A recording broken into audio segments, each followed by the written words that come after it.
ನಮಸ್ಕಾರ ವಿದ್ಯಾರ್ಥಿಗಳೇ. ದ್ವಿತೀಯ PUCಯ ಇತಿಹಾಸಕ್ಕೆ ಸಂಬಂಧಿಸಿದಂತೆ 2025 ಮತ್ತು 26ನೇ ಸಾಲಿಗೆ ಸಂಬಂಧಿಸಿದಂತೆ ಒಂದು ಭೂಪಟವನ್ನು ಗುರುತಿಸುವುದಕ್ಕೆ ನಿಮಗೆ ಇರುವಂಥದ್ದು 10 ಅಂಕಗಳು. ಈ 10 ಅಂಕಗಳನ್ನು ನೀವು ಗಳಿಸಬೇಕು ಅಂತ ಅಂದರೆ ಇಲ್ಲಿ ಕೊಟ್ಟಿರುವಂಥ ಭೂಪಟವನ್ನು ಸರಿಯಾಗಿ ಪ್ರಾಕ್ಟೀಸ್ ಮಾಡಿದರೆ ನೀವು ಸುಲಭವಾಗಿ ಎಕ್ಸಾಮಲ್ಲಿ ಮ್ಯಾಪನ್ನು ಗುರುತಿಸುವಂಥದ್ದನ್ನು ಮಾಡ್ಬೋದು. ಹಾಗಿದ್ರೆ ಇಲ್ಲಿ ನಾವು ನೋಡ್ತಾ ಹೋಗೋಣ. ಮೊದಲನೆಯದಾಗಿ ಹರಪ್ಪ ಅನ್ನುವಂತಹದ್ದು ಇದು ಸಿಂಧೂ ನಾಗರಿಕತೆಯ ಪ್ರಮುಖ ನಿವೇಶನಗಳಲ್ಲಿ ಒಂದಾಗಿದೆ. ಇದು ರಾವಿ ನದಿಯ ದಡದಲ್ಲಿದೆ. ಇದು ಇಂದು ಪಾಕಿಸ್ತಾನದ ಪಶ್ಚಿಮ ಪಂಜಾಬ್ನ ಮೊಂಟಗೊಮರಿ ಜಿಲ್ಲೆಯಲ್ಲಿ ಇದೆ. 1921ರಲ್ಲಿ ದಯಾರಾಮ್ ಸಹಾನಿಯವರು ಈ ನಿವೇಶನವನ್ನು ಉತ್ಖನನ ಮಾಡ್ತಾರೆ. ಮಹಾ ಉಗ್ರಾಣ ಇಲ್ಲಿ ಕಂಡುಬರುವಂತಹ ಒಂದು ಪ್ರಮುಖ ಕಟ್ಟಡವಾಗಿದೆ. ನೋಡಿ, ನೀವು ಒಂದು ಭೂಪಟವನ್ನು ಗುರುತಿಸಿ ಅದರ ಬಗ್ಗೆ ವಿವರಣೆಯನ್ನು ಕೂಡ ಬರೀಬೇಕಾಗುತ್ತೆ. ಇನ್ನು ಎರಡನೆಯದು ತಕ್ಷಶಿಲಾ. ಇದು ಪಾಕಿಸ್ತಾನದಲ್ಲಿದೆ. ಇದು ಗಾಂಧಾರ ಪ್ರಾಂತ್ಯದ ರಾಜಧಾನಿಯಾಗಿತ್ತು. ತಕ್ಷಶಿಲಾ ವಿಶ್ವವಿದ್ಯಾನಿಲಯವು ಪ್ರಾಚೀನ ಭಾರತದಲ್ಲಿ ಪ್ರಮುಖ ವಿದ್ಯಾಕೇಂದ್ರವಾಗಿತ್ತು. ಕೌಟಿಲ್ಯನು ಈ ವಿಶ್ವವಿದ್ಯಾನಿಲಯದಲ್ಲಿ ಆಚಾರ್ಯನಾಗಿರ್ತಾನೆ. ಇನ್ನು ಪಾಟಲಿಪುತ್ರ ಗಂಗಾ ನದಿಯ ದಂಡೆಯ ಮೇಲಿರುವ ಇದು ಪ್ರಸ್ತುತ ಪಾಟ್ನಾ ಅಂತ ಹೇಳ್ಬಿಟ್ಟು ಕರೆಯಲ್ಪಡುತ್ತಿರುವಂತಹ ಬಿಹಾರ ರಾಜ್ಯದ ರಾಜಧಾನಿಯಾಗಿದೆ. ಇದು ಮಗಧ ಸಾಮ್ರಾಜ್ಯ, ಮೌರ್ಯರು ಮತ್ತು ಗುಪ್ತರ ರಾಜಧಾನಿಯಾಗಿತ್ತು. ಇನ್ನು ಬಾದಾಮಿ, ಇದು ಬಾಗಲಕೋಟೆ ಜಿಲ್ಲೆಯಲ್ಲಿದೆ. ಬಾದಾಮಿಯ ಆರಂಭಿಕ ಹೆಸರು ವಾತಾಪಿಯಾಗಿದ್ದು ಇದು ಚಾಲುಕ್ಯರ ರಾಜಧಾನಿಯಾಗಿತ್ತು. ಇದು ಗುಹಾಂತರ ದೇವಾಲಯಗಳಿಗೆ ಪ್ರಸಿದ್ಧಿಯಾಗಿದೆ.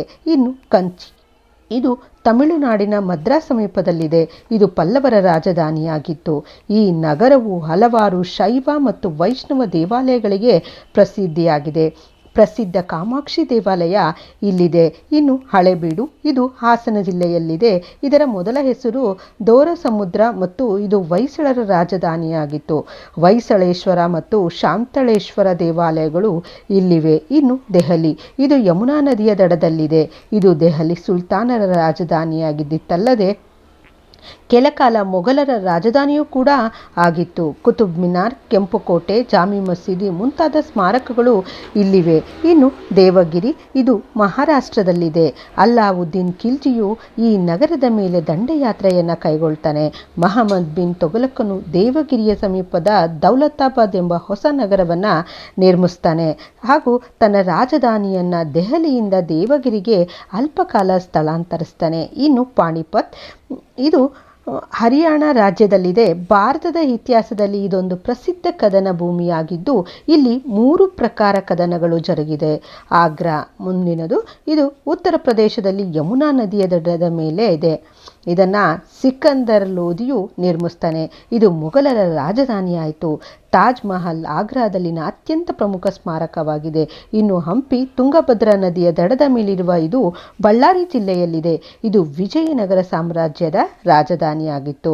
ವಿರೂಪಾಕ್ಷ ದೇವಾಲಯ, ವಿಜಯ ವಿಠಲ ದೇವಾಲಯ, ಕಲ್ಲಿನ ರಥ ಮುಂತಾದವು ಹಂಪಿಯ ಭವ್ಯವಾದಂತಹ ಸ್ಮಾರಕಗಳಾಗಿವೆ. ಇನ್ನು ಬೀದರ್, ಇದು ಕರ್ನಾಟಕದ ಉತ್ತರ ಭಾಗದಲ್ಲಿದೆ. ಇದು ಬಹುಮನಿ ರಾಜ್ಯದ ರಾಜಧಾನಿಯಾಗಿತ್ತು. ಇಲ್ಲಿ ಮಹಮ್ಮದ್ ಗವಾನನು ಮದ್ರಾಸವೊಂದನ್ನು ನಿರ್ಮಿಸ್ತಾನೆ. ಇನ್ನು ಬಿಜಾಪುರ ಅಂದರೆ ಈಗ ಪ್ರಸ್ತುತವಾಗಿರುವಂತಹ ವಿಜಯಪುರ, ಕರ್ನಾಟಕದ ಉತ್ತರ ಭಾಗದಲ್ಲಿರುವಂತಹ ಇದು ಆದಿಲ್ ಶಾಹಿಗಳ ರಾಜಧಾನಿಯಾಗಿತ್ತು. ಗೋಳಗುಮ್ಮಟ, ಇಬ್ರಾಹಿಂ ರೋಜಾ, ಅಸಾರ್ ಮಹಲ್, ಬಾರಾ ಕಮಾನ್ ಮುಂತಾದವು ಇಲ್ಲಿ ಇರುವಂತಹದ್ದನ್ನು ಗಮನಿಸಬಹುದು. ಇನ್ನು ಕಲ್ಕತ್ತಾ, ಹೂಗ್ಲಿ ನದಿಯ ದಡದಲ್ಲಿರುವ ಇದು ಪಶ್ಚಿಮ ಬಂಗಾಳದ ರಾಜಧಾನಿಯಾಗಿದೆ. ಭಾರತದಲ್ಲಿ ಇದು ಬ್ರಿಟಿಷರ ಪ್ರಥಮ ರಾಜಧಾನಿಯಾಗಿತ್ತು. ಕೋಲ್ಕತ್ತಾದ ಸಮೀಪ ಬೇಲೂರು ಎಂಬಲ್ಲಿ ಸ್ವಾಮಿ ವಿವೇಕಾನಂದರು ರಾಮಕೃಷ್ಣ ಮಠವನ್ನು ಸ್ಥಾಪಿಸ್ತಾರೆ. ಇನ್ನು ಬಾಂಬೆ ಮಹಾರಾಷ್ಟ್ರದ ರಾಜಧಾನಿಯಾಗಿದೆ. ಇದು ಭಾರತದ ಪಶ್ಚಿಮ ತೀರದಲ್ಲಿ ಬ್ರಿಟಿಷರು ಪ್ರಮುಖ ನೆಲೆಯಾಗಿತ್ತು.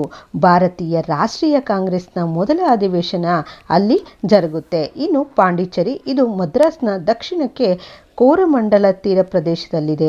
ಇದು ಭಾರತದಲ್ಲಿ ಫ್ರೆಂಚರ ರಾಜಧಾನಿಯಾಗಿತ್ತು. ಇನ್ನು ಶ್ರೀರಂಗಪಟ್ಟಣ, ಇದು ಮಂಡ್ಯ ಜಿಲ್ಲೆಯಲ್ಲಿದೆ. ಇದು ಆರಂಭಿಕ ಮೈಸೂರು ಒಡೆಯರು ಹೈದರ್ ಅಲಿ ಮತ್ತು ಟಿಪ್ಪು ಸುಲ್ತಾನರ ರಾಜಧಾನಿಯಾಗಿತ್ತು. ದರಿಯಾ ದೌಲತ್ ಅರಮನೆ ಮತ್ತು ಶ್ರೀರಂಗನಾಥ ದೇವಾಲಯ ಇಲ್ಲಿ ಕಂಡುಬರುವಂತಹ ಪ್ರಮುಖ ಸ್ಮಾರಕಗಳು. ಇನ್ನು ಮೀರತ್ ಉತ್ತರ ಪ್ರದೇಶ ರಾಜ್ಯದಲ್ಲಿದ್ದು ದೆಹಲಿಯ ಸಮೀಪವಿದೆ. ಭಾರತದ ಮೊದಲ ಸ್ವಾತಂತ್ರ್ಯ ಸಂಗ್ರಾಮದ ಪ್ರಮುಖ ಕೇಂದ್ರ ಇದಾಗಿತ್ತು. ಇನ್ನು ಜಲಿಯನ್ ವಾಲಾಬಾಗ್ ಇದು ಪಂಜಾಬಿನ ಅಮೃತಸರದಲ್ಲಿದೆ. ರೌಲತ್ ಕಾಯ್ದೆಯ ವಿರುದ್ಧ ಪ್ರತಿಭಟಿಸುತ್ತಿದ್ದಂತಹ ನಿರಾಯುಧ ಜನರನ್ನು ಜನರಲ್ ಡಯರ್ ಎಂಬುವನು 1919ರಲ್ಲಿ ಕಗ್ಗೊಲೆಗೈತಾನೆ. ಇನ್ನು ದಂಡಿ ಇದು ಗುಜರಾತಿನ ಪಶ್ಚಿಮ ತೀರದಲ್ಲಿದೆ. ಮಹಾತ್ಮ ಗಾಂಧೀಜಿಯವರು ಉಪ್ಪಿನ ಸತ್ಯಾಗ್ರಹದ ಚಳುವಳಿಯನ್ನು ಇಲ್ಲಿಂದ ಆರಂಭಿಸ್ತಾರೆ. ಇಷ್ಟು ನಿಮ್ಮ ಒಂದು ಭೂಪಟವನ್ನು ಗುರುತಿಸಿ ಗುರುತಿಸಿರುವಂತಹ ಒಂದು ಸ್ಥಳವನ್ನು ಕುರಿತು ಬರೆಯಬಹುದಾದಂತಹ ಅಂಶಗಳು. ಇಷ್ಟು ಐತಿಹಾಸಿಕ ಪ್ರಮುಖ ಸ್ಥಳಗಳನ್ನು ಬಗ್ಗೆ ನೀವು ಬರೆದ್ರೆ ನಿಮಗೆ 10 ಅಂಕಗಳು ನಿಮಗೆ ದೊರೆಯುತ್ತೆ. So all the best for exam. Thank you.